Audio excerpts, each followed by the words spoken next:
Hey guys, আমরা এখন রান্না করব চিংড়ি মাছের মাথা বাটা। বাটার সময় একটু দেব পেঁয়াজ, একটু আদা বাটা, একটু আদা, একটু রসুন, স্বাদ মতো নুন, একটু গোটা গোলমরিচ, সামান্য হলুদ গুঁড়ো আর সামান্য জিরে গুঁড়ো, আর দেব সামান্য কাঁচা লঙ্কা দিয়ে এগুলোকে ভালো করে বেটে নেব। কড়াইতে একটু বেশি বেশি দেবো সাদা তেল। তেলের মধ্যে দেবো কালো জিরা, শুকনো লঙ্কা, তারপর দেবো একটু পেঁয়াজটাকে লাল লাল করে ভেজে নেব।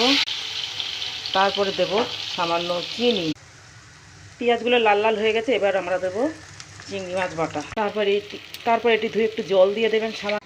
এই দেখো বন্ধুরা, আমার রান্না হয়ে গেছে, খুব সুন্দর গন্ধ বেরোচ্ছে। আমার এই রান্নাটা বাড়িতে খেয়ে দেখবেন, ভালো লাগলে লাইক কমেন্ট শেয়ার করবেন।